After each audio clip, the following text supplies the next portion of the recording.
जय श्री कृष्ण। राधे राधे। एकादशी कब है? कुछ लोग कह रहे हैं कि एकादशी 16 तारीख की है, तो कुछ लोग 17 तारीख की एकादशी बता रहे हैं। कार्तिक मास की कृष्ण पक्ष की रमा एकादशी सुबह 10 बजे के बाद आरंभ हो रही है और 17 तारीख को मध्याह्न तक है। यदि उदया तिथि के अनुसार देखें तो रमा एकादशी 17 तारीख को ही मान्य है, क्योंकि 16 तारीख की एकादशी दसम भेदी है, तो दसम भेदी एकादशी शुभ फल नहीं देती।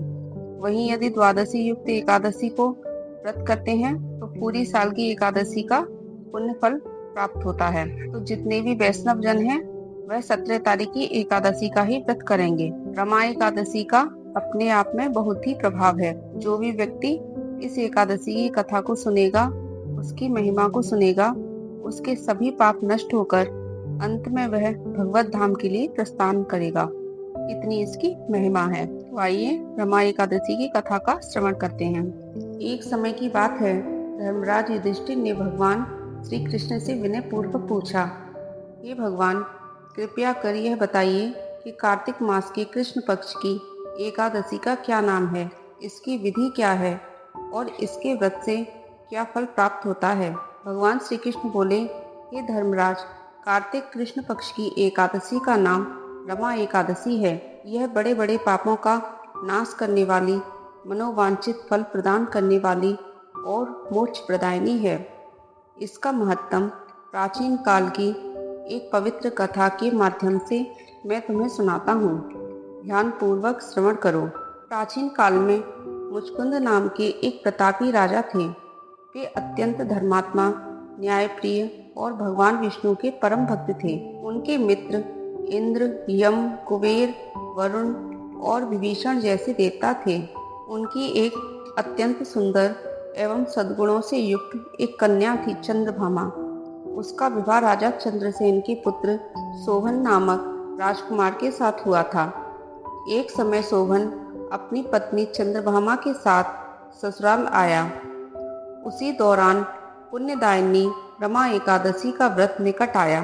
राजा मुचकुंद अत्यंत कठोर नियम पालक थे। 10वीं तिथि के दिन उन्होंने अपने राज्य में ढोल पिटवाकर घोषणा करवा दी कि जो कोई धर्म का आदर करता है वह एकादशी के दिन अन्न, जल, तृण तक ग्रहण नहीं करेगा। राज्य का कोई भी जीव, चाहे मनुष्य, पशु, पक्षी, हाथी, घोड़ा या गाय, इस दिन कुछ नहीं खाएगा। राजा की यह घोषणा सुनकर सोभन बहुत चिंतित हुआ। उसने अपनी पत्नी से कहा, हे प्रिय, मैं अत्यंत दुर्बल हूँ। एकादशी का उपवास कैसे सहन करूँगा? कोई ऐसा उपाय बताओ जिससे मेरे प्राण सुरक्षित रहें। चंद्रभागा बोली, हे स्वामी, मेरे पिता के राज्य में इस दिन कोई भी अन्न या जल नहीं ग्रहण करता। यदि आप भोजन करना चाहते हैं तो आप किसी दूसरे राज्य में चले जाइए, अन्यथा यहाँ रहकर आपको उपवास अवश्य करना होगा। शोभन ने कहा, हे प्रिय, मैं भी यह व्रत रखूंगा। जो भाग्य में होगा वह देखा जाएगा। इस प्रकार शोभन ने श्रद्धा भाव से एकादशी का व्रत आरंभ किया, किंतु वह अत्यंत दुर्बल होने के कारण दिन भर की भूख और प्यास से बहुत कष्ट पाने लगा। सूर्यास्त के पश्चात जब रात्रि में जागरण का समय आया, जो भक्त के लिए आनंददायक था वह शोभन के लिए अत्यंत पीड़ादायक हो गया। प्रातः काल होते होते शोभन के प्राण निकल गए। राजा मुचकुंद ने सुगंधित लकड़ियों से उसका दाह संस्कार करवाया, परंतु चंद्रभागा अपने पिता की आज्ञा से सती नहीं हुई और पिता के घर रहकर भगवान विष्णु का भजन करती रही। रमा एकादशी के पुण्य प्रभाव से शोभन को मंदराचल पर्वत पर एक अत्यंत भव्य देवलोक प्राप्त हुआ, जहाँ सोने, रत्नों, वैदुर्य मणियों से अलंकृत भवन थे। स्फटिक मणियों से निर्मित महल, सुवर्ण खंभे, गंधर्वों और अप्सराओं का निवास तथा स्वयं शोभन दिव्य आभूषणों से विभूषित होकर सिंहासन पर शोभायमान हुआ, मानो स्वर्ग के इंद्र ही हों। कुछ समय बाद सोम शर्मा नाम का एक ब्राह्मण तीर्थ यात्रा करते हुए उसी पर्वत पर पहुंचा। उसने शोभन को देखा और पहचान लिया कि यह तो राजा मुचकुंद का दामाद शोभन है। दोनों ने परस्पर कुशल प्रश्न किए। ब्राह्मण ने पूछा, हे राजन, आप यहाँ कैसे? यह अद्भुत नगर आपको कैसे प्राप्त हुआ?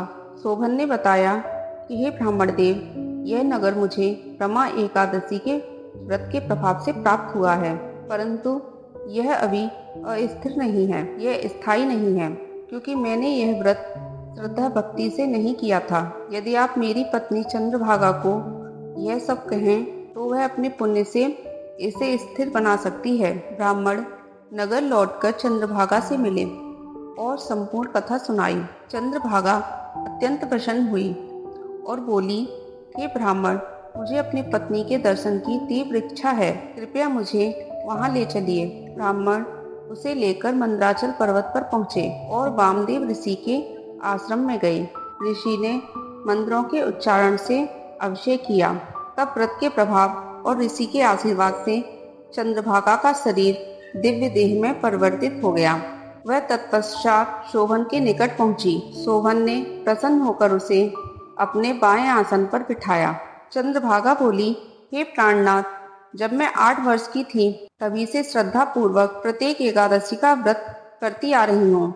उसी के पुण्य के प्रभाव से यह नगर अब स्थायी हो जाएगा और प्रलय काल तक रहेगा।